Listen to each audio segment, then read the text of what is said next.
Hello नमस्कार दोस्तों। स्पार्कर info में आप सभी का एक बार फिर से स्वागत करता हूं। आज मैं आपको रैम के बारे में बताऊंगा। आज मैंने एक रैम मंगवाया है अपने आइडिया पैड 320 के लिए, जो कि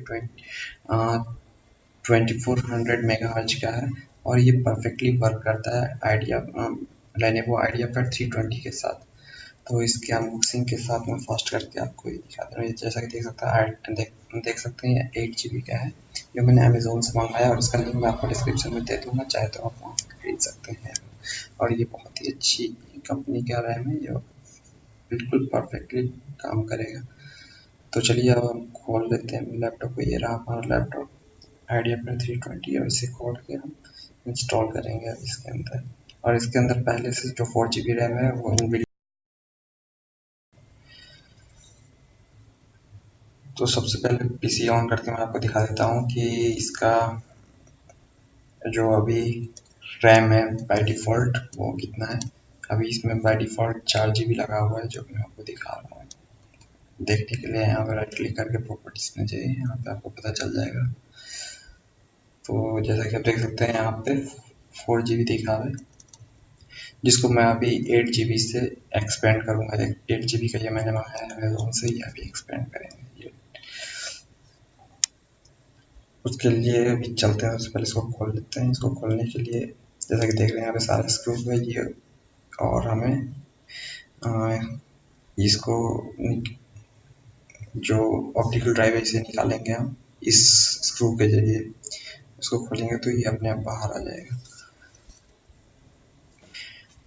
अभी चलिए इसे हम खोल लेते हैं। ये खोले बहुत इजी है, ये बिल्कुल उसी तरीके से काम करता है जैसे मोबाइल खोलने से पहले सिम इजेक्टर को निकालना पड़ता है, अदरवाइज वो डैमेज होता है।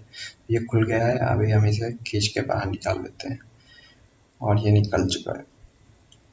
तो बाकी के नट भी खोल के हम उसके बाद इसको जैसे खुलता है वैसे खोल लेंगे।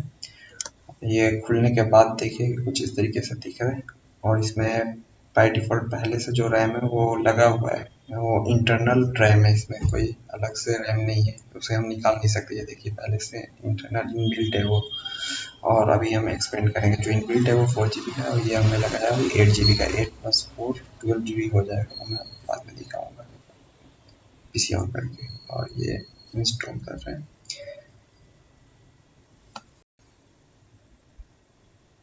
और ये ठीक ठाक इंस्टॉल हो गया है, ऐसा दिख रहा है। अभी चलिए ओपन करके देख लेते हैं। और ये पीसी ऑन हो रहा है। चिंता मत कीजिए, फर्स्ट टाइम थोड़ा टाइमिंग लगता है क्योंकि सारा हार्डवेयर फिर से कॉन्फ़िगर होता है वो सॉफ्टवेयर के साथ, इसकी वजह से फर्स्ट टाइम टाइम लगता है। और नेक्स्ट बार से ये बहुत ही स्पीड काम कर रहा है, यकीन मानिए दोस्तों, ये बहुत ही अच्छे से काम कर रहा है। मैं आपको भी रिकमेंड करता हूँ, आप चाहे तो इसे ले सकते हैं। और इसका लिंक मैं आपको डिस्क्रिप्शन में दे दूंगा, आप कहाँ से लेना है। और ये बिल्कुल 100% इस मॉडल में काम करेगा, ठीक है। तो अभी मैं प्रॉपर्टीज खोल के आपको दिखा देता हूँ इसका कितना एक्सपेंड हो चुका है। ये फर्स्ट टाइम है इसलिए थोड़ा टाइम लग रहा है। मैं बार बार बता रहा हूँ, तो फर्स्ट बार रैम इंस्टॉल करने के बाद थोड़ा सा टाइम लगता है। और नेक्स्ट लॉगिन से जब शट डाउन करके रिस्टार्ट कीजिएगा उसके बाद से ये परफेक्टली काम करेगा। और ये देखिए जैसा कि देख सकते हैं अभी यहाँ पे 12 GB हो चुका है 4 GB से एक्सपेंड होके। तो अभी ये बहुत ही स्मूथ काम कर रहा है। मैं इसमें अभी हर चीज़ चला के देख लिया, एक साथ 5 application, Adobe Premiere Pro, Android Studio सब कुछ चला के बहुत ही फाइन काम कर रहा है। मेरे को किसी तरह का प्रॉब्लम नहीं है। और ये नट देख सकते हैं मैंने लगा लिया, ये मॉडल नंबर है, आप चाहें तो ये मॉडल से चेक कर सकते हैं कि मैंने कौन से मॉडल में लगाया है। आइडिया पैड के लगभग सभी मॉडल में ये वर्क करेगा, लेकिन फिर भी आप एक बार लेने से पहले कंफर्म कर लीजिए। उम्मीद करता हूँ आपको ये वीडियो समझ में आया होगा और अच्छा लगा। और अच्छा लगा है तो लाइक और सब्सक्राइब करना ना भूलिए हमारी इस वीडियो को, और हो सके तो शेयर कर दीजिए, जिसको ज़्यादा ज़रूरत है इस वीडियो की उसे शेयर भी कर दीजिए। तब तक के लिए अपना ख्याल रखिए दोस्तों, बाय, नमस्कार।